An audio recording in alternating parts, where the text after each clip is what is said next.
much for joining us. I am Elizabeth Cardosa. I am with ICOMOS Malaysia, and this is the first in a series of 5 webinars, which the ICOMOS Asia Pacific region will be organizing. This is the Southeast Asian series, and the first topic that we are looking at today is heritage impact assessments. We have here 4 speakers, and we will, and the structure of this will be having the 4 speakers speak, present their papers, after which we will have some internal moderated discussion. Following that, we will open the floor for questions and answers. We see people from far and wide, which is wonderful. So thank you all very much for joining us. I think that just some tiny housekeeping. I will try to learn how to turn off and to mute myself here in the future as well. And for everyone, please keep your mics off. You will be able to turn your mics on, or you should turn your mics on later when we have our questions. The format for today will be, we will start with Eugene, Joe introducing, and then we will have 3 other speakers from the region, one from ICOMOS Indonesia, one from Malaysia, ICOMOS Malaysia, and one from ICOMOS Thailand, sharing on this particular topic. So we also will be recording this session, and the session will be, we have a rapporteur who will be providing notes, but it will not be done immediately. The rapporteur report will come out following this. We will also be uploading this talk, this webinar on YouTube, and you will be all informed of that eventually when we have it up. So thank you again very much, everyone. I want to start by inviting Suhardi Hartono, who is the president of ICOMOS Indonesia, to introduce this. He was the chair for organizing this webinar. So over to you, Suhardi. Yeah, thank you, Elizabeth. Hi, good afternoon, my fellow and distinguished colleagues from ICOMOS Asia Pacific. I know all of you come from many different parts of Asia Pacific, taking your valuable weekend time, a wonderful Saturday afternoon to attend this webinar. And for that, we are from the committee, coming from the committee, thank you so much. I am part of this working committee, let's say a working group on heritage impact assessment, who came up with this idea that we in Asia Pacific region should have a kind of a forum to discuss the challenges and the issues that we face in our region, in our effort to implement, or even to understand first how we can properly comprehend and later on, of course, put into the practice this one of the most important tools to safeguard and to manage our World Heritage Site. As we all are aware that this heritage impact assessment tool has been devised, has been published, written extremely well by our colleagues at ICOMOS, and of which we have the privilege of Eugene Zhou, one of the writers who is present with us this afternoon. She's from ICOMOS. But we realized that in our context, perhaps there should be a more lively discussion, more exchanges of ideas and experiences, as perhaps we, in our region, we are facing quite different challenges than our colleagues in other parts of the world. Meaning that with our own respective cultural context, governmental system, political system, social characteristics, and you name it, perhaps that have been presenting a very much different aspects for us here. That's why we start this first edition on our Asia Pacific region, starting from Southeast Asia. And I would like to thank too to my colleagues from ICOMOS Malaysia, Faisal Abdul Rahman, my fellow members of the committee of the working group. We have Kai West from Nepal. We have Tina Paterno from Philippines, Alexian from Taiwan, and Jihon Kim from Korea. And as a brief introduction to the background of this, or the background of this webinar, is that in this coming 5 months, starting today until March, until March, we're gonna have a series of webinar on this topic on heritage impact assessment, and which each month will present different sub-region, and with the hope that at the end of this 5 series of webinar, we could compile a report, a contribution from the results, the outcomes of these exchanges of ideas and experiences to the Asia Pacific regional meeting, which will be organized offline in persons by our colleagues, colleagues from ICOMOS Korea. So this hopefully would be an important contribution to that. And for your information, next month on 14 December, our colleagues, our dear friends from ICOMOS Australia, New Zealand, and Pacific, let's say this of this sub-region, will organize this series of webinar. Let's say the Australia, New Zealand, and Pacifica edition. So now I would like to return to Elizabeth as my co-moderator to start the session, and I thank you again for your kind attention and your time to attend this, and we all look forward to engaging in a lively discussion and debate. Thank you. Thank you, Suhardi. We'll go straight into it. I'd like to introduce Eugene Zhou, who is from ICROM. She will be presenting, the title of her presentation is Using the World Heritage Impact Assessment Manual as a State Party, Site Manager, and Heritage Professional. Eugene has been managing the World Heritage Leadership Program between ICROM and IUCN since 2017, and she's based in Rome in Italy. Now, WHL, the World Heritage Leadership Program, is a capacity building program aiming to improve management practices by interlinking culture and nature while taking people-centered approaches. This program focuses on areas of effective management, building resilience, and conducting impact assessments. Now, she has coordinated and co-authored many titles in the World Heritage resource manuals, including the guidance and toolkit on impact assessments in a World Heritage context, and that was in 2022. And enhancing our Heritage Toolkit 2.0, which is looking at assessing management effectiveness of World Heritage properties and other places in 2023. She holds a BA in Korean history and an MA in cultural heritage studies, and is currently completing her PhD in World Heritage Studies. She was the national focal point for World Heritage in Korea for 9 years, and an independent researcher prior to her joining ICROM. She served as a rapporteur for the World Heritage Convention General Assembly in 2011, and was also a rapporteur of the World Heritage Committee in 2016. Now, her presentation will go through the structure of the guidance kit and toolkit on impact assessments to provide us with a better understanding on how to use it and the different sections that are available. So I'm just not going to say anymore. I'm just going to turn it over to Eugene.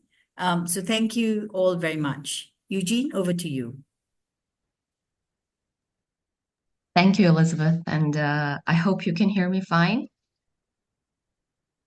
Yes, good Yeah. good Yes, afternoon, yes, we can colleague. hear you. That's really good. You Excellent. can Thank you. start sharing your screen if you'd like. Good afternoon to all colleagues. Apologies if my voice is a little bit not yet broken. It's still 7 a.m. This morning here in Rome, but I'm really, really happy to join all of you in this webinar. And thank you very much for inviting me and allowing me to present the guidance and toolkit for impact assessment in a World Heritage context. And as Elizabeth has just now introduced, I've tried to structure this presentation more on the side of who is using it and hoping that there can be more information coming from this presentation that may not have been very apparent, let's say, if you were, let's say, just reading it as a text as it was presented. So just to indicate that the World Heritage Leadership Program, which is a partnership between ICROM and IUCN, is jointly delivered in order to make sure that we can address both issues of culture and nature at the same time. And just very quickly on ICROM, in the sense that we are one of the advisory bodies to the World Heritage Committee, together with our sister advisory bodies, ICOMOS and IUCN.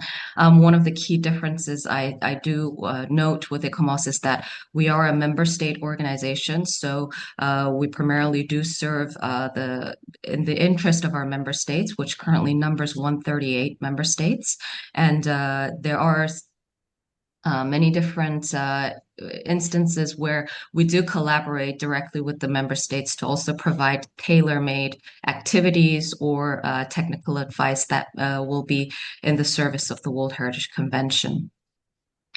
And in the World Heritage Leadership Program, which Elizabeth has just briefly introduced for me, is that when we are designing these resources, the manuals that are currently now coming out and in the process of being developed, it's actually hand in hand together with implementation of workshops and courses and activities, where it's not necessarily designed and developed in a vacuum, but it is constantly tested and actually applied on the ground before they are released as a full publication. So having the opportunity to work with many different countries and sites and different institutions really does help in shaping the structure and the content of the resource manuals. And for instance, the guidance and toolkit on impact assessment had to go through at least 15 different editions of courses, both in person and online, before it could actually be released as a full publication. And based on the resource manuals, all the subsequent courses and workshops are organized. And we do also provide technical assistance to different states parties or institutions, depending on what kind of requests that we get. And as we all know, there were previous wonderful work that were coming out from both IUCN and ICOMOS, where there were specific advice notes and guidances providing the baseline of how to conduct impact assessment for both natural world heritage and cultural world heritage. There were quite different documents covering different aspects. So it was after about 10 years or so, because the IUCN advice note was from 2012 and the ICOMOS guidance from 2011. After about 6-7 years of applications, there were many lessons learned, and all the three advisory bodies and the UNESCO World Heritage Center got together to really work together on providing a holistic and integrated guidance for World Heritage, full stop, without dividing between nature and culture. And the result of that was the guidance that you see on the screen here. We did learn a lot of lessons from applying directly the guidances and the advice note. And one of those key lessons that were learned was that the attributes, the actual things, the objects, the object for protection that we are trying to protect that sustain OUV has to be identified. They have to be broken down in order to be able to conduct the impact assessment. But at the same time, we need to keep zooming in and out. It cannot be that we identify one attribute and only focus on that, but it also needs to be part of a cohesive whole. And it's also important to consider other heritage values apart from outstanding universal value. And we know that for World Heritage, OUV does require priority, but at the same time, the OUV cannot exist in isolation, and it is interrelated to other types of heritage value that may be recognized at the national or local levels. And this interrelationships also needs to be identified at the stage of doing the impact assessment. And the scoping study phase is absolutely crucial in any given impact assessment because it will give you the actual content scope and the time scope and the areas that we really do need to study within the impact assessment. And this needs to be done with independent professional advice.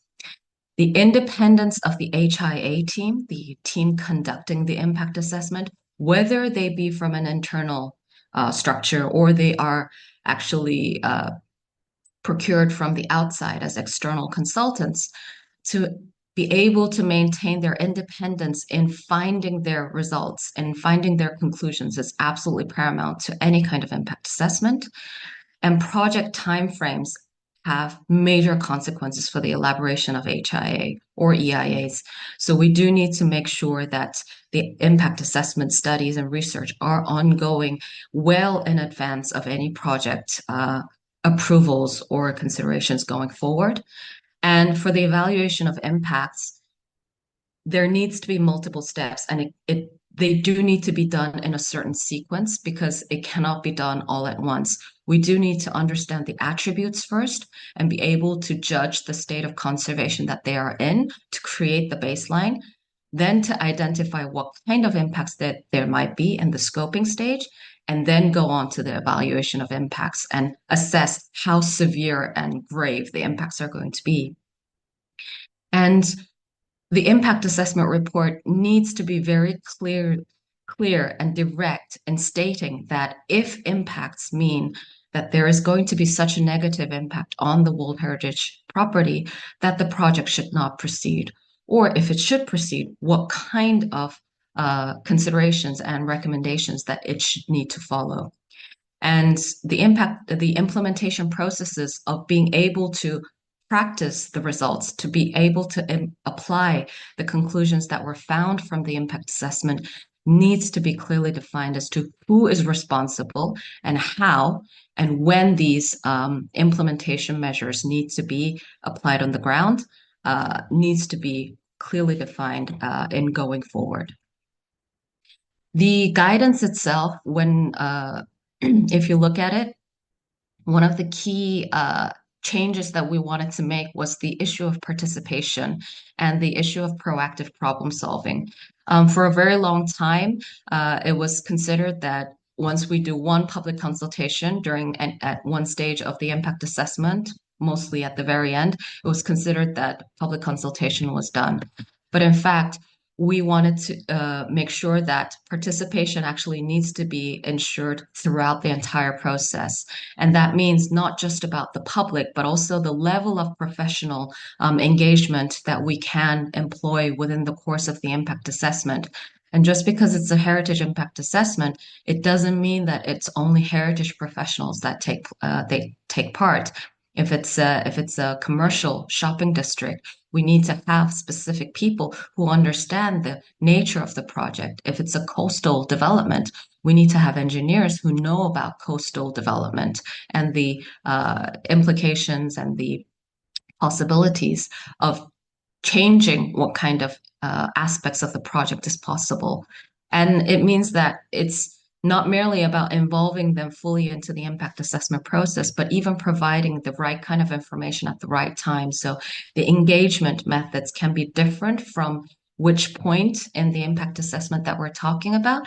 But at the same time, we do need to make sure that different types of engagement and participation is ensured.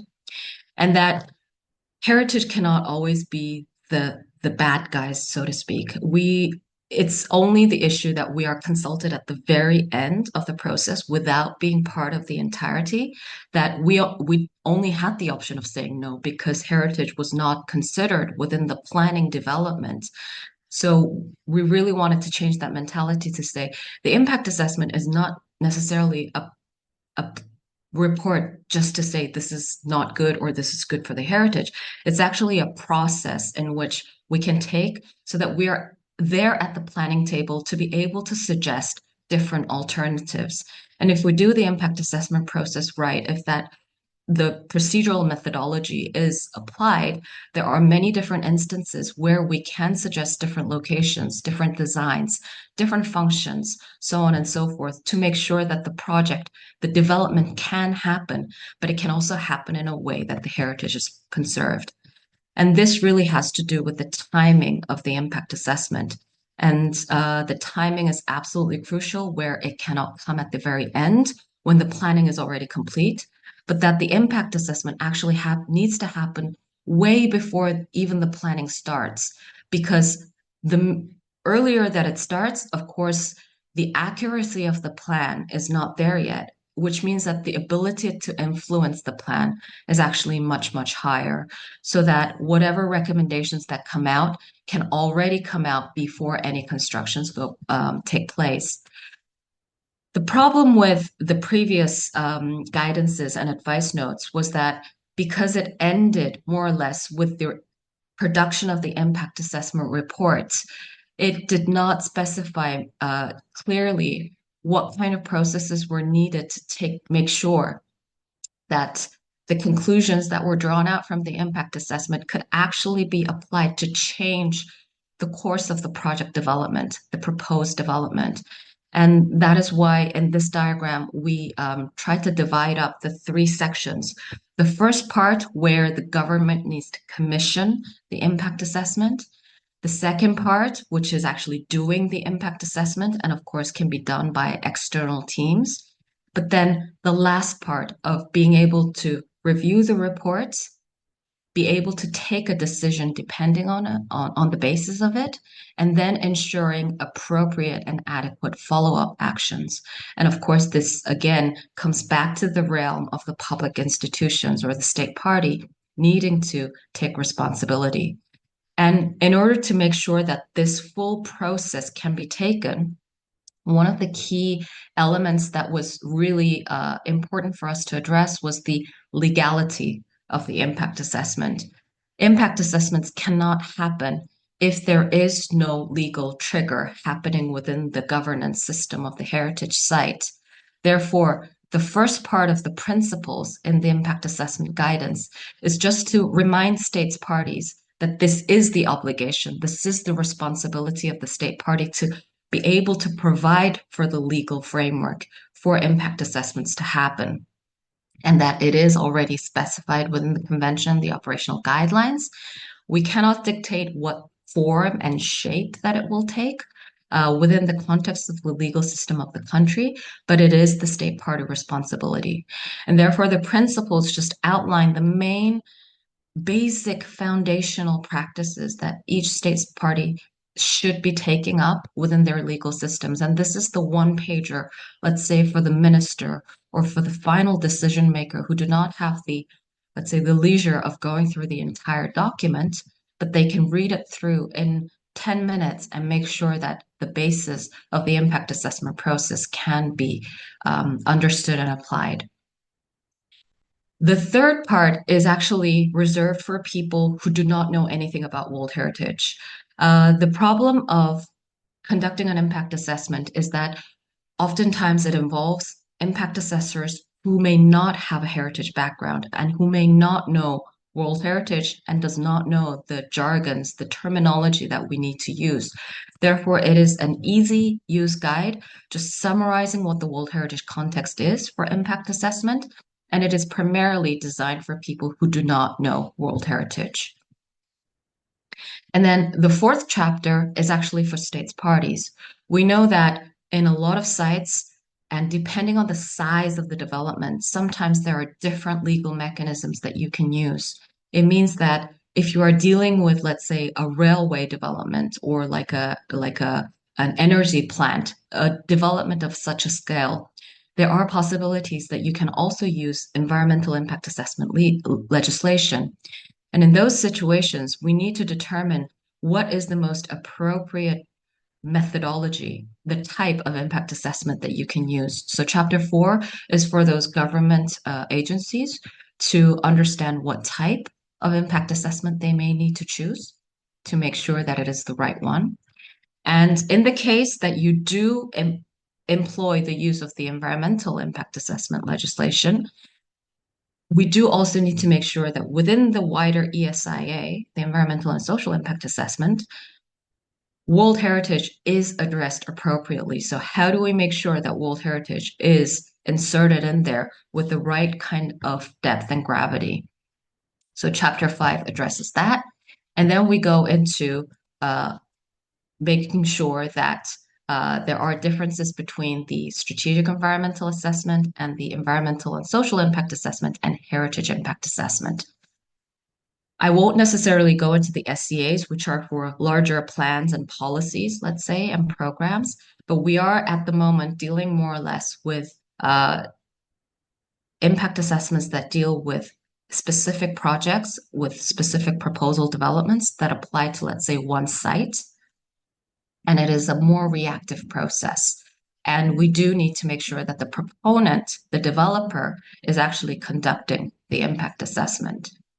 And then we go into the sixth chapter of standalone impact assessment on World Heritage. And this is where most of the HIAs, the heritage impact assessments, actually fall under.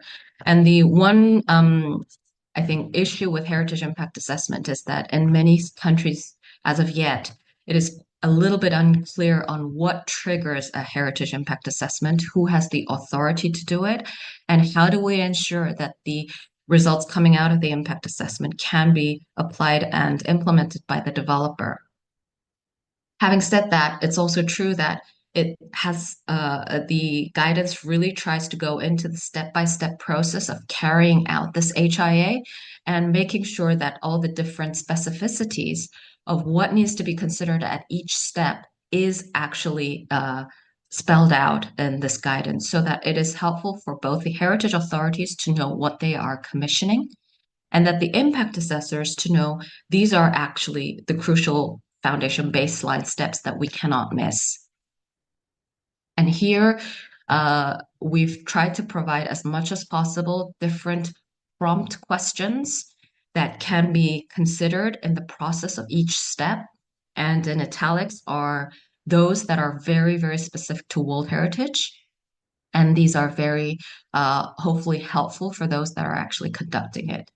And then comes the tools and step-by-step explanations of how to use the tools. The examples of the tools are applied with a fictitious heritage property called the Blue Sea Marine National Park in Old Town of Heratopolis, and making sure that we do not skip over the step-by-step of how to break down values and attributes, being able to list them up, making sure that the glossary is also fitted up so that whoever is dealing with impact assessment in any different way can operate within the same understanding of the definition. And we understand that sometimes these may be translated into existing environmental impact assessment languages in your own language. And it's actually really important to make sure that these are aligned because the environmental impact assessment world is actually a really large body of influence already existing out there in the world. And we do need to make sure that we are in alignment with the larger practice that is ongoing. One of the key things that we did really want to emphasize is that it doesn't matter where the project is. And even if the project is completely outside of the World Heritage Area or the buffer zone, or even the wider setting of the heritage, if the area of influence is actually impacting the World Heritage or the buffer zone, it does need to go through at least a screening and scoping process and make sure that we are not addressing any negative aspects to the property itself, and that heritage property site managers and professionals, we absolutely need to be prepared with understanding the values and attributes ahead of any impact assessments going forward. We often find developers very, very frustrated because other than having a map of the property and having an outside boundary, they have no idea why this place is important or what are the specific aspects of the attributes that are already identified. And this actually has to come way before any kind of development project is actually presented. And a lot of the site property managers need to be prepared with this in advance of anything happening and be presented in a data format that can be usable for the different impact assessors. The guidance goes through all of the different aspects of the stages of the proposed developments and tries to explain how the action itself does not mean that we will have an impact, but it has to be coupled up with the attribute that we're dealing with that will explain what will happen to the attribute after the action takes place. So understanding the type of impact that will actually affect the attribute and being able to talk about the reversibility of how the World Heritage property will change. It's not about being able to reverse the action, but that it's about are we able to reverse the impact on the attribute is of key that we do really need to get better at evaluating. So the toolkit is there for all people, but really for heritage professionals to be able to review the work of the impact assessors. Please make sure that World Heritage is never possible to be offsetted, so that offsetting in our world, in our World Heritage Impact Assessment world, is not an option for developers to take. And that making sure that the report is actually answering the needs, the requirements that are outlined, not just by national decision making, but those that are requested by the World Heritage Committee is also of real importance, so that you are actually addressing the needs that is being requested by the committee. I've just been through very quickly the key points that we learned and we really wanted to put across to the wider global level. And obviously, because it has to apply to many different states parties, it remains at a very general level, trying to spell out what is meant by the different articles included in the operational guidelines.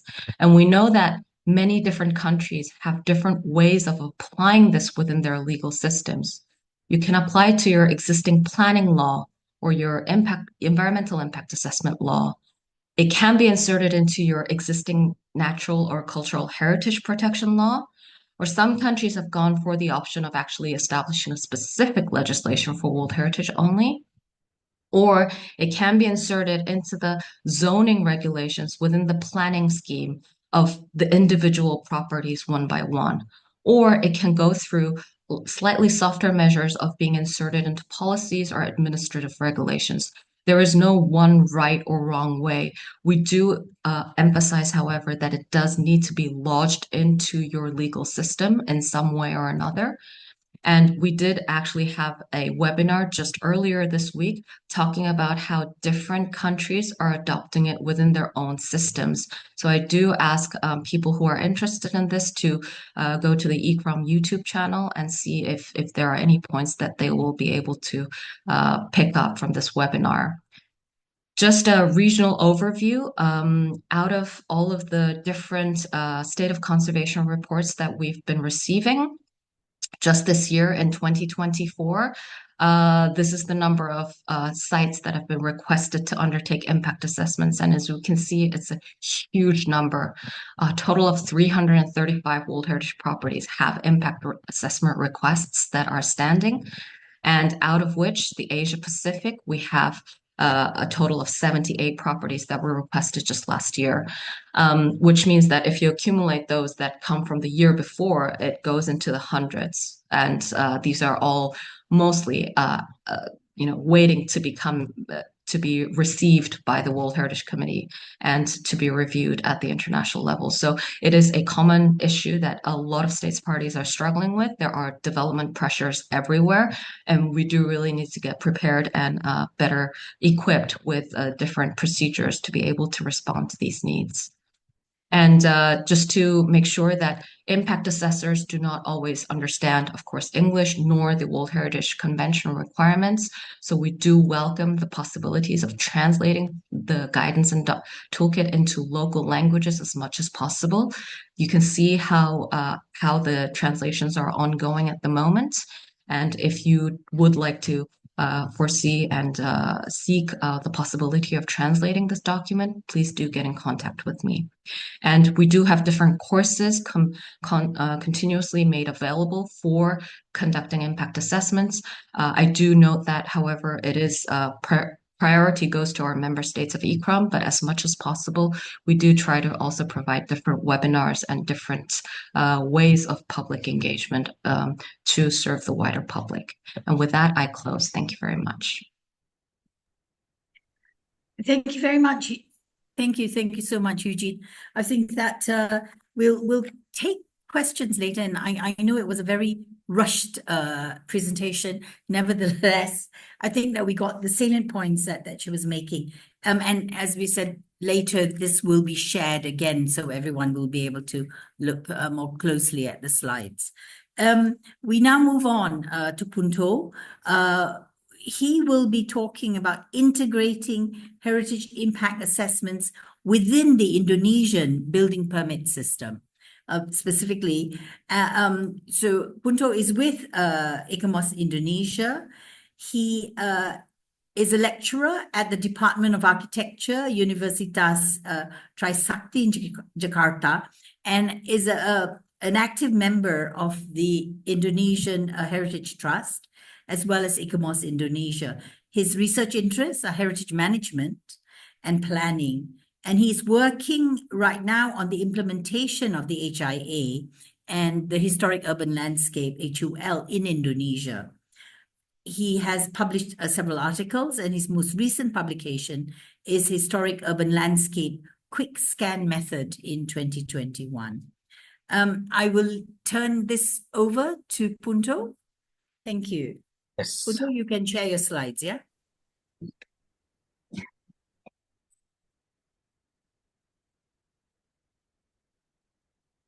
So can you see my slide? Yeah. And Yes, we can see your slides. Thank you. And we can hear you. Thank you, Elizabeth, and good afternoon, everyone. Thank you very much for inviting me and to share the experience of Indonesia in the implementations of heritage impact assessments. My topic of presentation is about how we implement heritage impact assessment by seeing what is the opportunity here, and as I will present is the integrations of HIA within the our building permit system.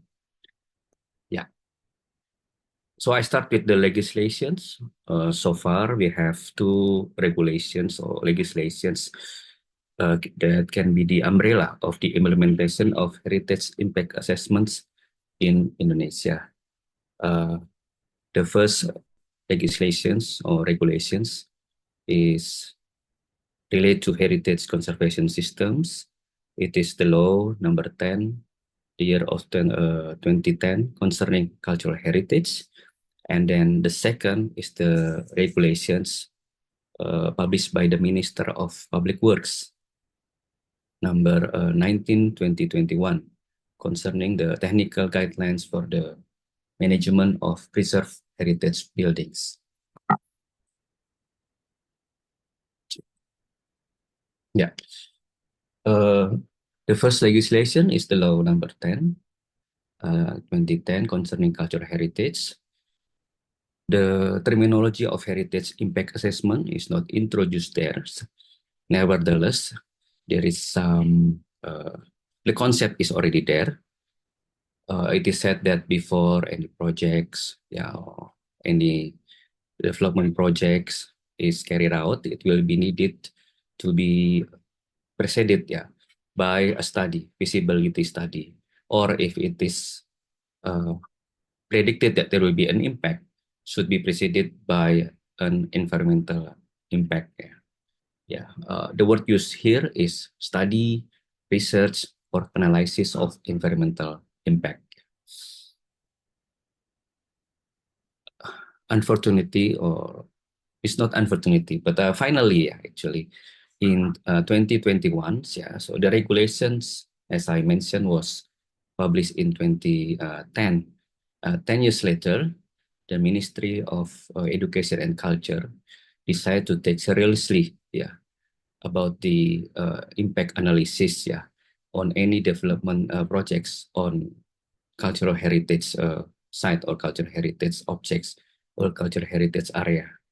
So between 2020 and between 2021 and 2022, the Ministry of Culture was preparing the guidance on the heritage impact assessments on development projects on heritage areas.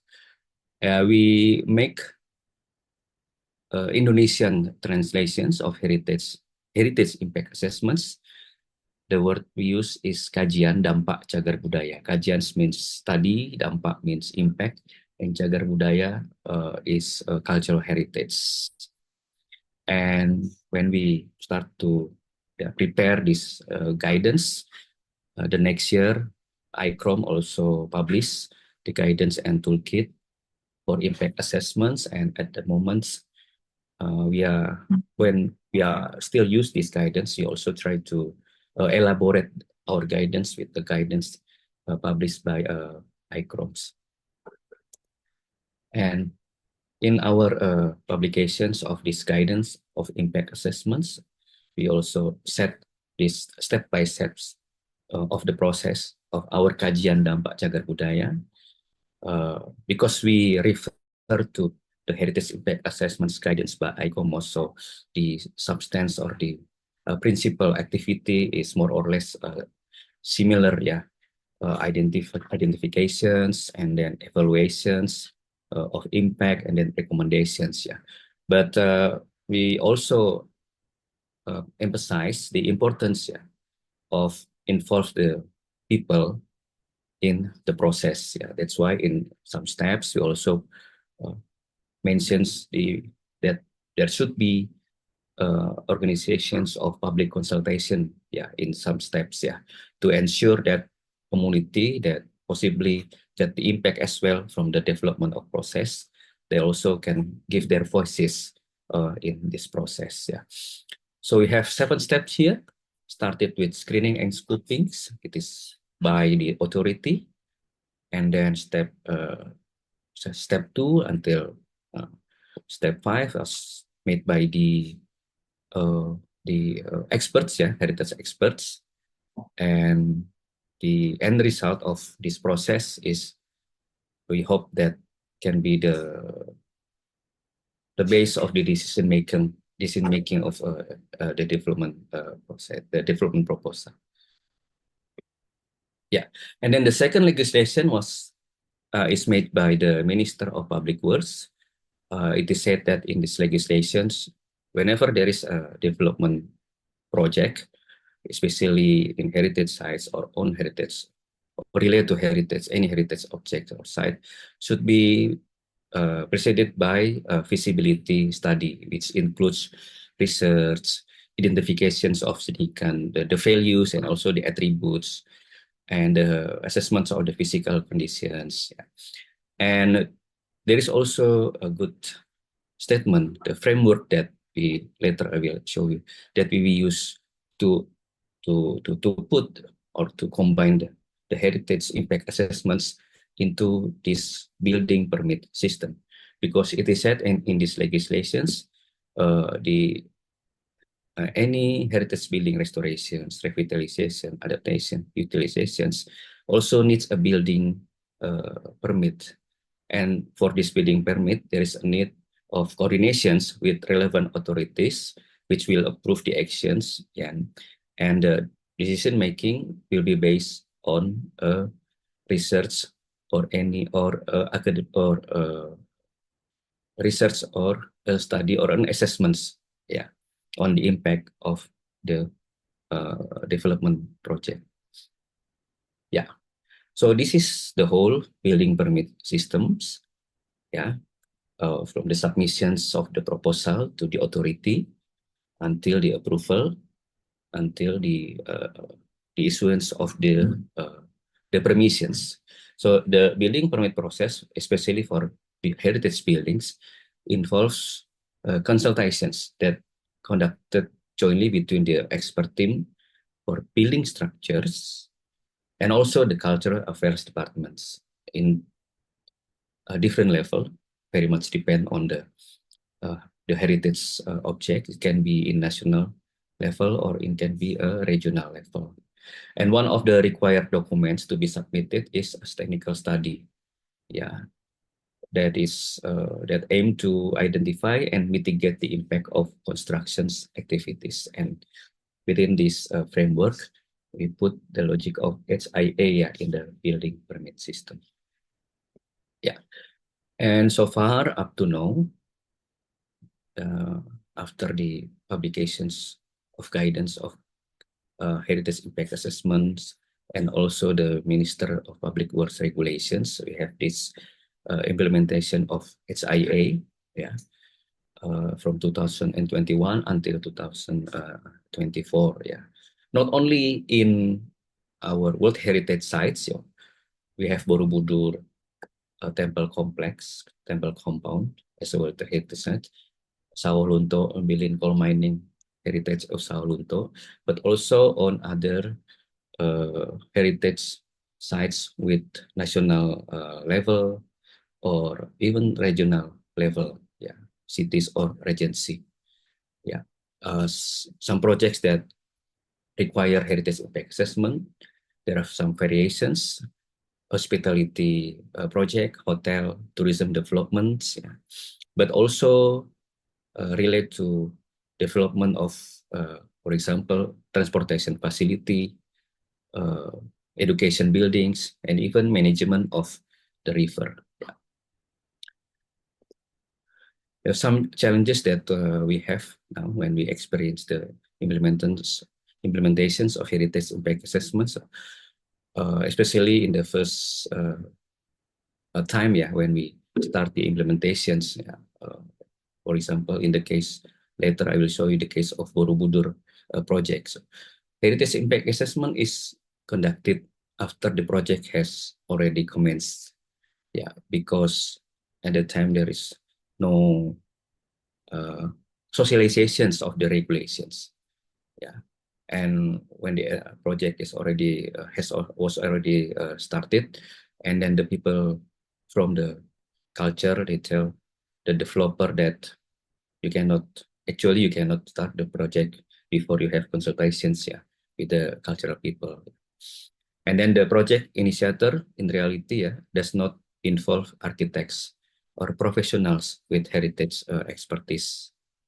So when they make a project in a heritage area or relate with heritage building objects, the architects or the professional, they do not start with the understanding with the value, the heritage value, or even they don't know whether this object is part of the attributes of the value. And then they intended to make the HIA report, but when they made the report is not prepared by heritage experts. So they just invited an expert or architects to prepare the HIA. And because understanding of AUV is very limited, yeah, and then the result is the inability to identify and assess the impacts. So as the result, always like HIA report say the project is good, it has a good impact for heritage or for community. Yeah. So this is the example development plan of Borobudur Temple Compound as National Strategic Tourism Area. There are some list of heritage objects. There are some projects of tourism facilities in the several part or area of the Borobudur complex area. Some projects even very close with the Borobudur as the main object of the Borobudur temple complex. And because of that, the project and the World Heritage Committee knows about the projects, without any informations from the Indonesian party. There is a request to conduct heritage impact assessments, because it is said that the project will give the impact to Borobudur, and even it is said that no new construction is permitted if there is possibility to give an impact to the heritage of Borobudur. And then the request also to make sure that the project will respect the overall aspect of cultural landscape of Borobudur. Yeah, and this is the example where the first heritage impact assessment to respond the request from World Heritage Committee was made by an expert, but with no background of heritage, and also has no experience or no training of heritage impact assessments. And as the impact, when the ICOMOS examine the report, there are some comments. For example, the authors of the HIA, they have no background of heritage and also no knowledge about heritage impact assessments.